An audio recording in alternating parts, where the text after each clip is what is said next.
Los cielos cuentan la gloria de Dios, y el firmamento anuncia la obra de sus manos. Un día emite palabra a otro día, y una noche a otra noche declara sabiduría. No hay lenguaje, ni palabras, ni es oída su voz. Por toda la tierra salió su voz, y hasta el extremo del mundo sus palabras. Vamos a levantar.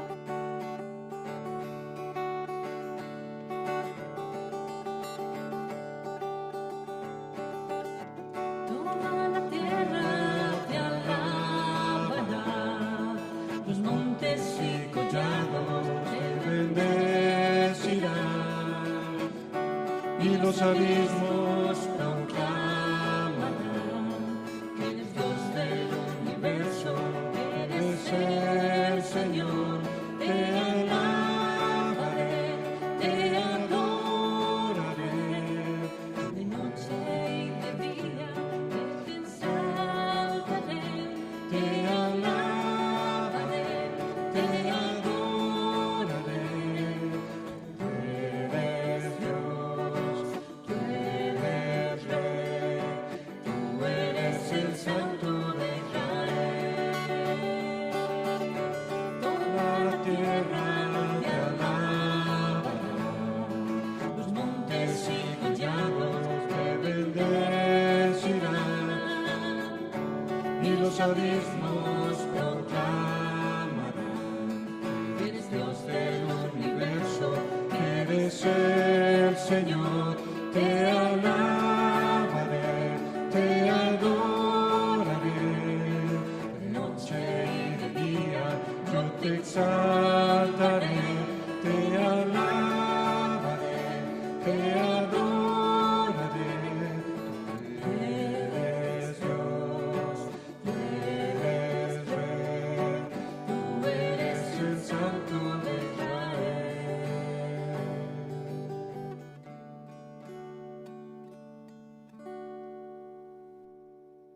Señor, venimos a alabarte, Señor, y a bendecirte, porque solamente tú mereces toda la honra, toda la gloria y todo el honor, Señor.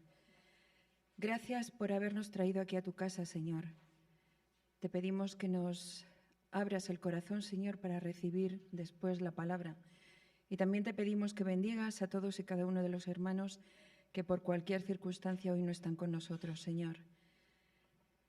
Queremos ser, Señor, una ofrenda viva a tus pies y queremos ser luz para aquellos que nos rodean, Señor. Gracias, Señor, por tus bendiciones y tus provisiones, Señor. Gracias por tu misericordia y porque tú eres Dios, Señor, y no hay nada ni nadie como tú. Gracias. En el precioso nombre de tu Hijo, Cristo Jesús, te lo pedimos y damos las gracias. Amén.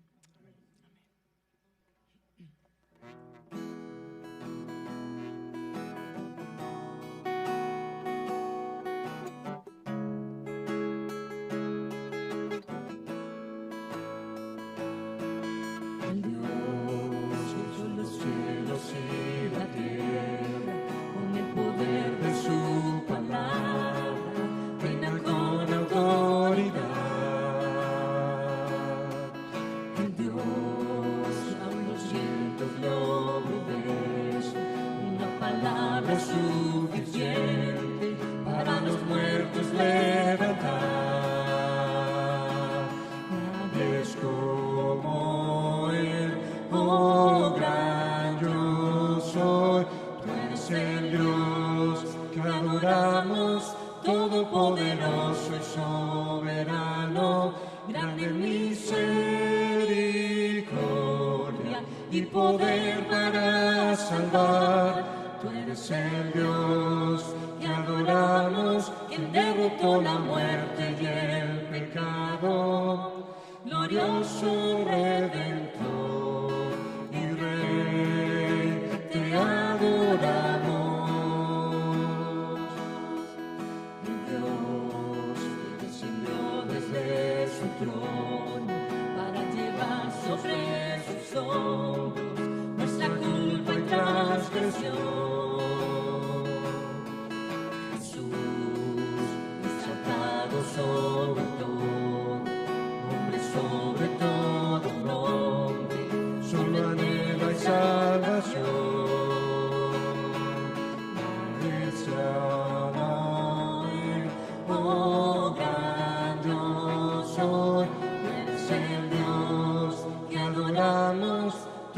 Todopoderoso y soberano, grande en misericordia y poder para salvar. Tú eres el Dios que adoramos, quien derrotó la muerte y el pecado, glorioso Redentor y Rey, te adoramos.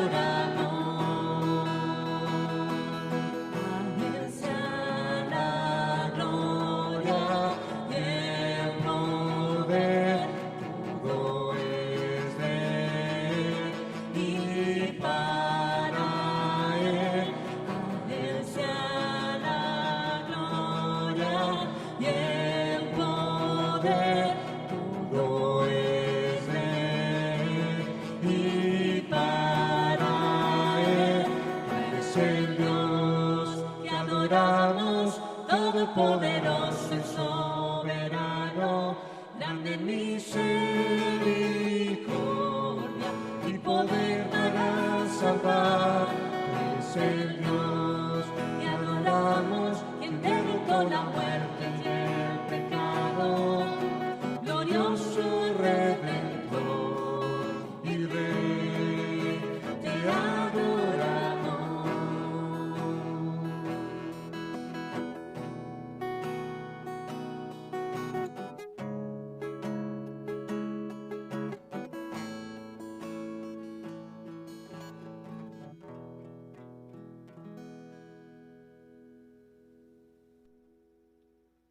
Gracias, hermanos. Podemos buscar en nuestras Biblias el Salmo 37 y leeremos del 3 al 6. Confía en Jehová y haz el bien, y habitarás en la tierra y te apacentarás de la verdad. Deleítate a sí mismo en Jehová, y Él te concederá las peticiones de tu corazón. Encomienda a Jehová tu camino y confía en Él, y Él hará.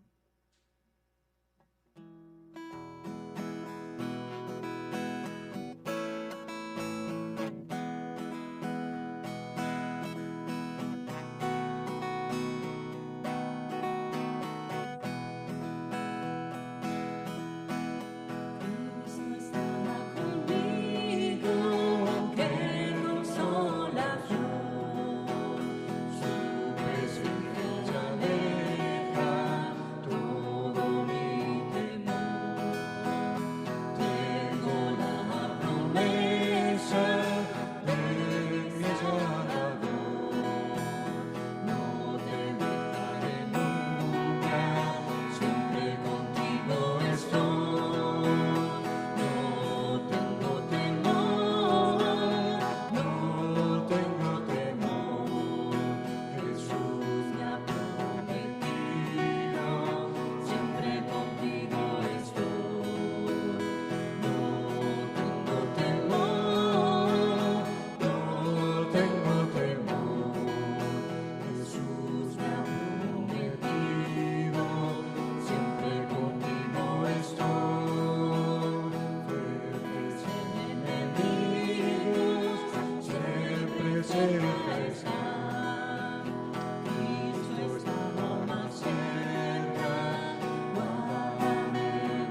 Ha llegado el tiempo de las ofrendas. Vamos a orar por ellas y luego podemos pasar a darlas. Sí, Señor, te damos las gracias por este tiempo, Señor, de recoger las ofrendas. Señor, sabemos que todo lo que tenemos, todo lo que recibimos, Señor, es tuyo, Señor. Y aquí estamos, Señor, con un corazón agradecido, Señor, devolviendo y darte a ti, Señor, parte de ello, porque todo te lo mereces tú, Señor. Y qué oportunidad, Señor, que aparte de eso, Señor, podemos ofrendar también nuestras vidas, Señor, porque tú nos has amado primero. Y es una bendición poder, Señor, hoy estar aquí alabando tu nombre, Señor. Pedimos por estas ofrendas para que tú las bendigas, para que tú, Señor, lo uses en tu obra, para que tú lo uses, Señor, ahí donde haga falta, Señor, y que se extienda tu reino, Señor. Que alcance cada vez más vidas, Señor, que necesiten de ti, que estén buscando de ti, Señor. Pedimos por todo eso, Señor, en el nombre de Jesús. Amén. Salmo 19, del 7 al 10 nos dice: La ley de Jehová es perfecta, que convierte el alma. El testimonio de Jehová es fiel, que hace sabio al sencillo. Los mandamientos de Jehová son rectos, que alegran el corazón. El precepto de Jehová es puro, que alumbra los ojos. El temor de Jehová es limpio, que permanece para siempre. Los juicios de Jehová son verdaderos, todos justos. Deseables son más que el oro y más que mucho oro afinado, y dulces más que la miel y que la que destila del panal.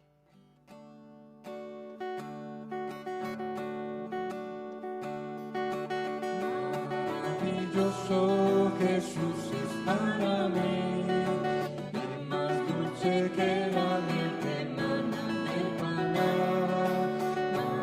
Maravilloso Jesús es para mí, el más dulce que la miel que emana del panal. Me liberó, Él me liberó, yo le alabaré por toda la eternidad. Me liberó, Él me liberó, yo le alabaré por toda la eternidad. Maravilloso Jesús es para mí, y más dulce que la miel que emana del panal. Maravilloso Jesús es para mí, y más dulce que la miel que emana del panal. Me liberó, Él me liberó, yo le alabaré por toda la eternidad. Me liberó, Él me liberó, yo le alabaré por toda la eternidad.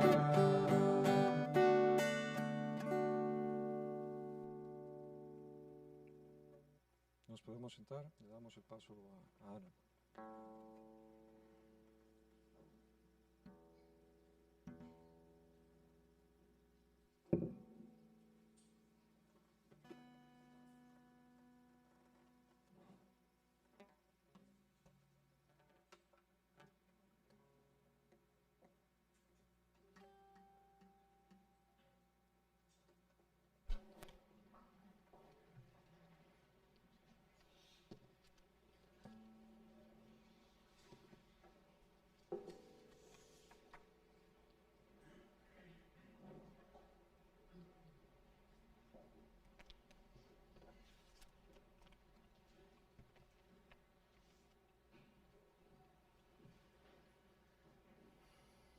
Bendito y alabado seas, Padre.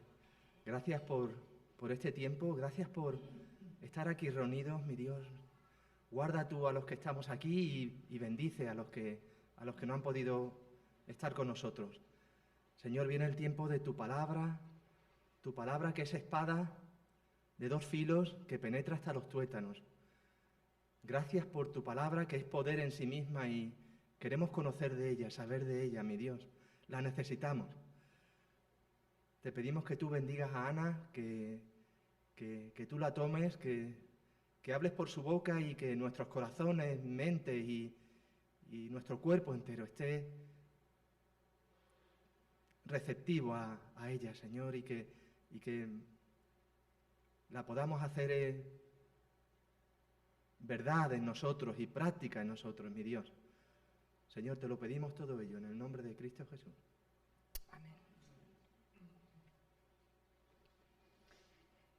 Amén. Los sociólogos de nuestra época apuntan a que la modernidad ya es historia y que estamos inmersos en la posmodernidad, e incluso dicen que hasta la posmodernidad ya es pasado y no presente. Todos estos debates son muy interesantes, pero no pretendo hoy abordarlos, ¿verdad? Lo que está claro es que la forma de comunicación ha cambiado de una forma galopante en estos últimos años. La mayoría de nosotros estamos a caballo entre la modernidad y la posmodernidad, pero tenemos claro que la comunicación no es ni por asomo lo que era cuando nosotros, por ejemplo, la mayoría de los que estamos aquí, íbamos al colegio. Tengo un cuadro comparativo en el que se ve claramente los cambios en la forma de comunicación, las diferencias entre el lenguaje conceptual de la modernidad y el lenguaje simbólico de la posmodernidad. En la modernidad, el lenguaje conceptual pues, nos habla de lógica, análisis, lectura, noción, detalle, inteligencia, razón, idea, claridad. Y el lenguaje simbólico de la posmodernidad pues, nos habla de imagen, de experiencia, sensibilidad, trascendencia, percepción, espacio, signos, intuición, polisemia. Y aunque esto parezca así como muy llamativo, y de verdad que lo es, y es interesante poder verlo y analizarlo, ¿verdad? Pero tenemos que entender, y lo tenemos todos clarísimo, que en el siglo I, en la época en la que Judas escribe su epístola, también había una forma particular de comunicarse. Y también, como ya hemos visto en mis anteriores predicaciones en el mes de agosto, si alguno la recuerda, Judas tenía su propio método, ¿verdad? Y utiliza imágenes para llegar a las personas. En el pasaje que hoy vamos a meditar se encuentran 3 imágenes, 3 ejemplos, 3 frases que nos muestran el mensaje que Judas quiere transmitir a sus lectores. Vamos a leer en Judas los versículos del 5 al 7, que dicen así: «Mas quiero recordaros, ya que una vez lo habéis sabido, que el Señor, habiendo salvado al pueblo sacándolo de Egipto, después destruyó a los que no creyeron. Y a los ángeles que no guardaron su dignidad, sino que abandonaron su propia morada, los ha guardado bajo oscuridad, en prisiones eternas, para el juicio del gran día, como Sodoma y Gomorra y las ciudades vecinas, las cuales, de la misma manera que aquellos, habiendo fornicado e ido en pos de vicios contra naturaleza, fueron puestas por ejemplo, sufriendo el castigo del fuego eterno».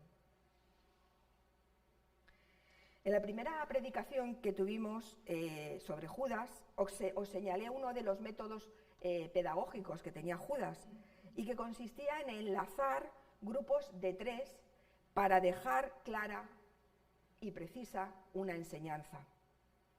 Pues hoy vamos a ver cómo 3 ejemplos nos ilustran la primera descripción que Judas hace de los falsos maestros de aquella época.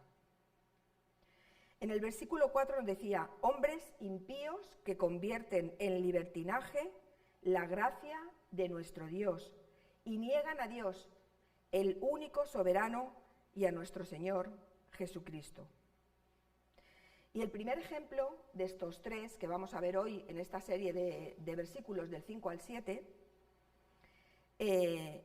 lo vemos en el versículo 5, que nos dice: Mas quiero recordaros, ya que una vez lo habéis sabido, que el Señor, habiendo salvado al pueblo sacándolo de Egipto, después destruyó a los que no creyeron. Judas muy audazmente comienza a recordarnos a sus lectores algo que, como él muy bien dice, es sabido por todos, pero que, como nos suele pasar a todos, ¿verdad?, solemos olvidarlo. No siempre somos capaces de recordar en positivo todo lo que sabemos. Con razón dicen que el hombre es el único animal que tropieza 2 veces en la misma piedra, ¿verdad? Una cosa es conocer los hechos históricos y otra muy diferente es meditar sobre ellos, lo bastante como para ver su valor ejemplar y sus implicaciones para la situación presente. Este podría ser uno de nuestros puntos débiles espiritualmente hablando. Muchos de nosotros tenemos un buen conocimiento de la palabra. Nuestro problema no es la ignorancia, sino la falta de aplicación de este conocimiento a nuestras circunstancias actuales. No dedicamos tiempo a la reflexión. Las Escrituras, entre otras cosas, tienen la función de proporcionarnos ejemplos a seguir y ejemplos a evitar. Y de nada sirve si nuestra lectura de la misma no nos lleva a aplicarla a nuestras vidas, a nuestra vida diaria. Esta mañana, Eleazar, en la presentación de la escuela dominical, hablaba algo de esto, ¿verdad? Y en nuestra escuela también, en nuestra clase de adultos, también ha salido esa necesidad de profundizar en las Escrituras. En 1 Corintios 10, 6 y 11 dice lo siguiente: «Mas estas cosas sucedieron como ejemplos para nosotros, para que no codiciemos cosas malas como ellos codiciaron. Y estas cosas les acontecieron como ejemplo y están escritas para amonestaros a nosotros, a quienes han alcanzado los fines de los siglos».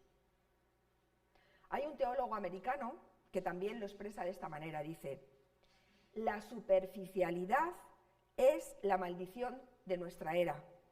La necesidad urgente de hoy no es por un número mayor de personas inteligentes o de gente con ciertos dones específicos, sino de personas con profundidad espiritual». Pues bien, este primer ejemplo que Judas nos trae para hablarnos del pecado de los falsos maestros tiene que ver con uno de los acontecimientos más importantes en la historia del pueblo de Israel, a saber, su salida de Egipto por medio de la mano poderosa de Dios. Dios rescató a su pueblo de la esclavitud y los condujo a la tierra prometida. Dios liberó a los israelitas de su esclavitud en Egipto con mano poderosa y brazo extendido, nos dice la Escritura. Y lo hizo con el propósito de que llegase a ser una nación santa, dedicada a su servicio y protegida por Él dentro de las fronteras de la tierra que Él les había prometido. Pero tú y yo sabemos que la salvación es por fe. Y ante las pruebas en el desierto, la mayoría de los israelitas demostraron que, lejos de tener fe, eran incrédulos. El verdadero creyente se sostiene por la palabra de Dios y prosigue en el camino creyendo en sus promesas y confiando en ellas. A pesar de haber oído la palabra del Evangelio, predicada por Moisés y Aarón, no les sirvió para nada, por no ir acompañada de fe en los que la oyeron, dice Hebreos 4:2. Y como consecuencia, quedaron postrados en el desierto. Y Judas sabe muy bien todo esto, conoce las Escrituras y ha reflexionado en ellas. Estos falsos maestros de la época de Judas hacen alarde de su libertad. Ya no pertenecen a Egipto, Dios los ha liberado, aparentemente, son auténticos creyentes, pero en el fondo lo que manifiestan es lo que realmente son, incrédulos. Y el juicio de Dios no tarda en alcanzarlos de la misma manera que sucedió con la mayoría de aquel pueblo que salió de Egipto. Y no estamos hablando de cualquier tipo de pecado, estamos hablando de uno muy concreto, incredulidad. En Números 14:11 dice: ¿hasta cuándo no me creerán con todas las señales que he hecho en medio de ellos? Los israelitas sabemos que cometieron muchos pecados y rebeliones, pero detrás de cada uno de esos pecados estaba la incredulidad. Lo único que les excluyó de la tierra prometida fue su incredulidad. Y Judas hace un énfasis en que el juicio de Dios fue implacable sobre los incrédulos. Y es que murieron en el desierto todos los mayores de 20 años que no creían la palabra de Dios. Y según las cifras que nos ofrece el libro de Números, estamos hablando de alrededor de 1.200.000 personas. Es decir, durante 38 años morían cada día una media de 90 personas. Aquellos que habían contemplado los grandes milagros de Dios, ahora contemplaban cada día el cumplimiento del juicio de Dios. Recordemos siempre que no somos salvos por estar inscritos en el libro de miembros de una iglesia, ni por asistir al culto el domingo, ni por nuestros actos de caridad. Lo único que nos salva es creer a Dios, porque de tal manera amó Dios al mundo que ha dado a su Hijo unigénito para que todo aquel que en Él crea no se pierda, mas tenga vida eterna.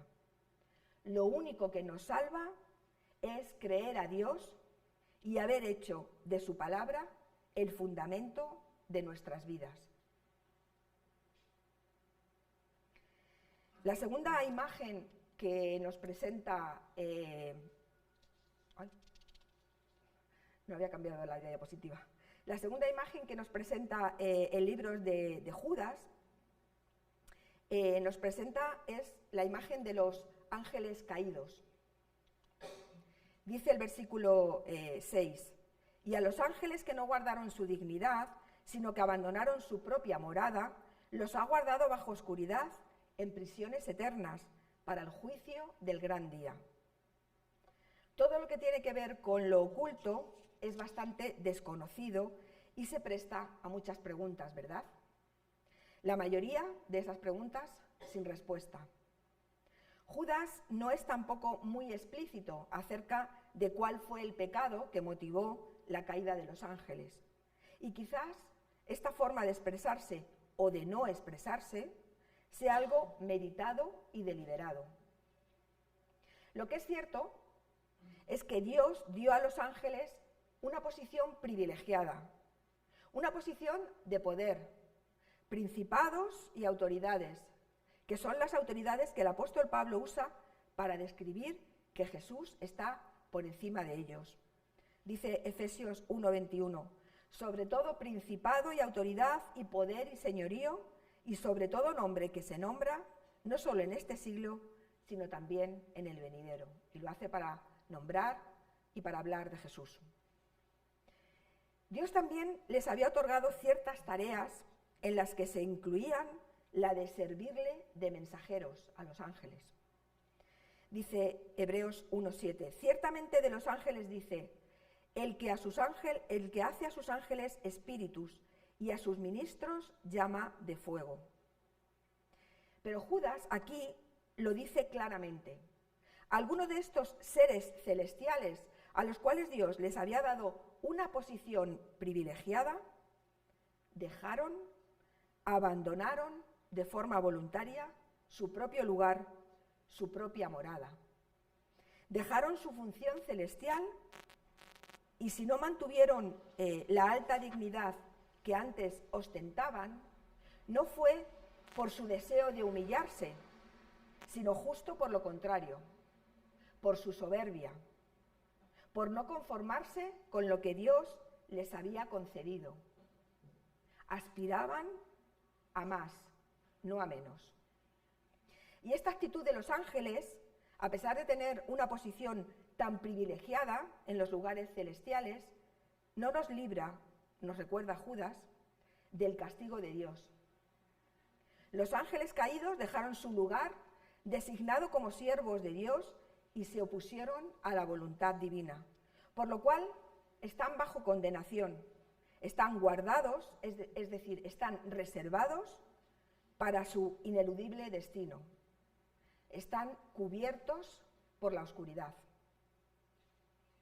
Y si hay algo con lo que nos tenemos que quedar hoy tú y yo, es la enseñanza de que el juicio de Dios sigue a la rebeldía y a la soberbia.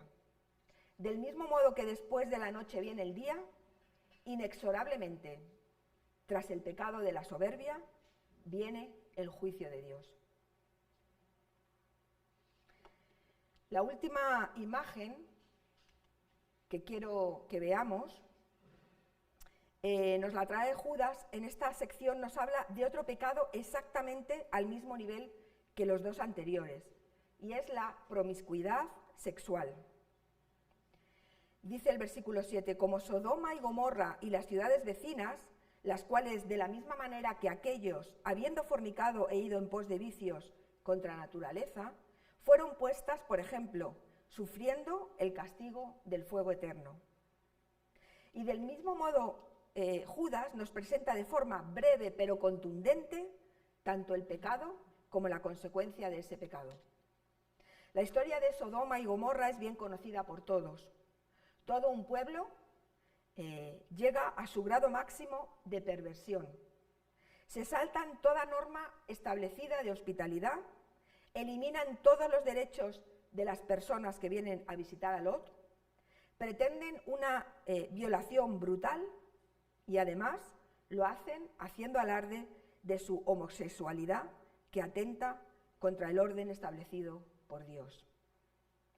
Y todo esto hecho por un pueblo al completo, no por unos pocos, sino por todos. En aquellas ciudades el pecado era ley. Todos sabemos cuál fue el castigo para Sodoma y Gomorra: la total aniquilación. Pero además Judas nos recuerda con esta tercera imagen de su serie que Sodoma y Gomorra fueron puestas como ejemplo de lo que espera a todo aquel que peca con premeditación y alevosía. Sodoma y Gomorra están expuestas a la vista del público. Se alzan en la historia como testimonio del carácter insoslayable de la ira de Dios sobre el pecado. Dios no está dispuesto a consentir la prosperidad de los viciosos, sino que en su momento intervendrá. Hay un autor que lo describe así: en días de relativismo moral como los nuestros, conviene tomar con seriedad la advertencia de Judas. Dios no va a dejar sin castigo a quienes hacen de la fornicación un estilo de vida y buscan justificaciones para sus vicios contra naturaleza.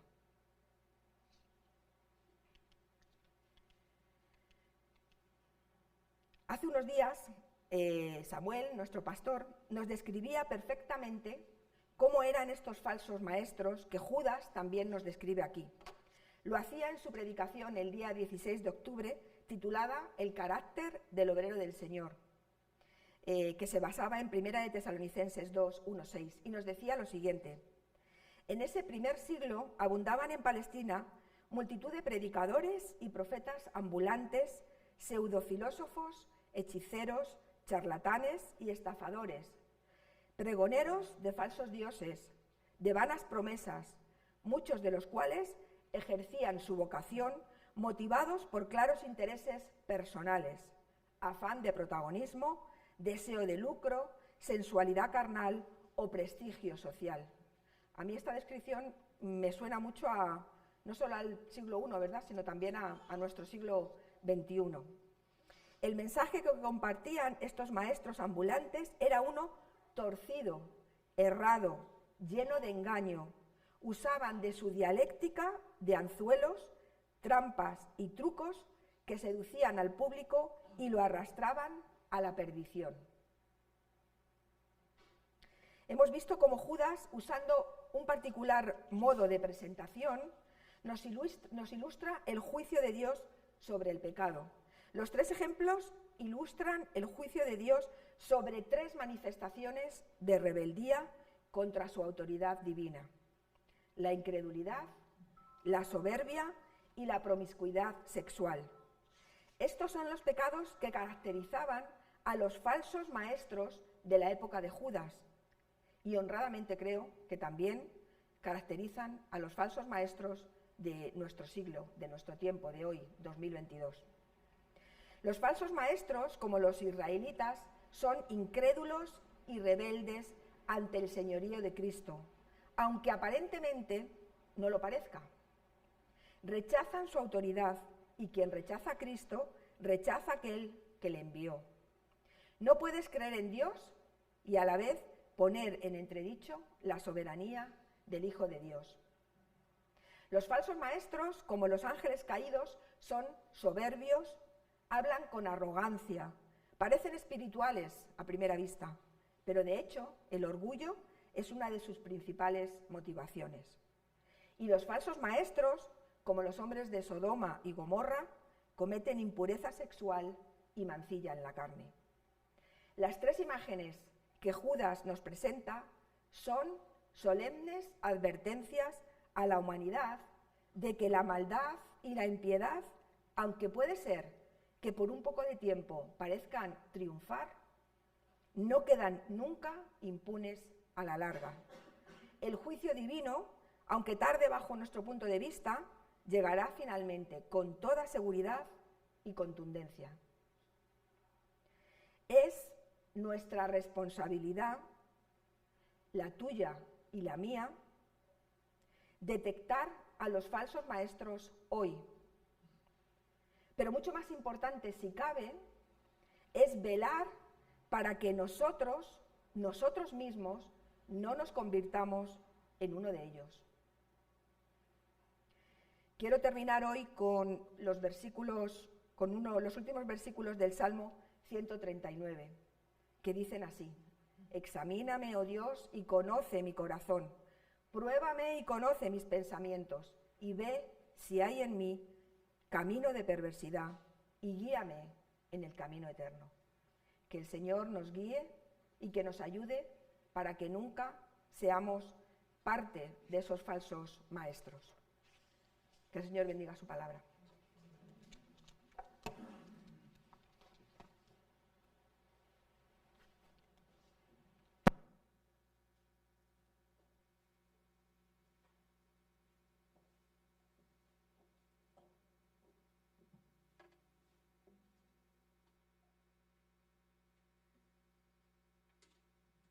Gracias, Ana.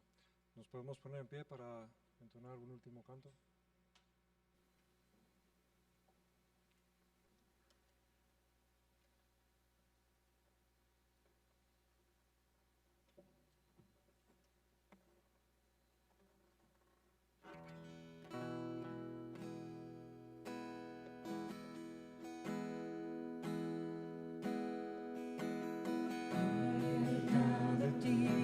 Yo quiero estar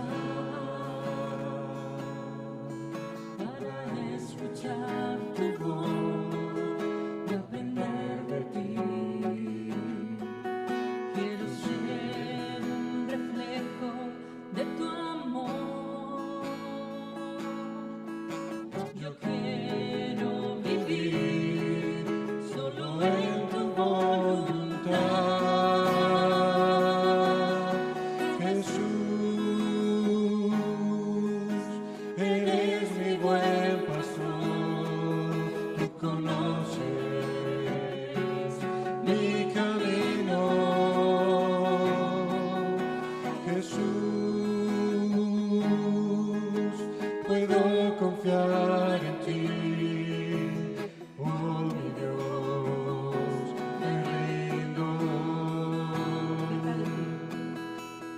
Cerca de ti yo quiero estar para escuchar tu voz y aprender de ti. Quiero ser un reflejo de tu amor. Yo quiero vivir solo en tu voluntad. Jesús, eres mi buen pastor. Tú conoces mi camino.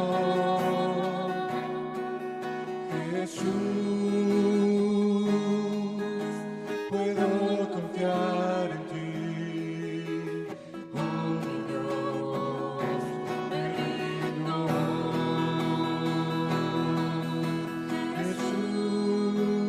Jesús, eres mi buen pastor, tú conoces mi camino. Jesús, puedo confiar en ti, oh mi Dios, me rindo. Oh mi Dios, me rindo. Oh mi Dios, me rindo.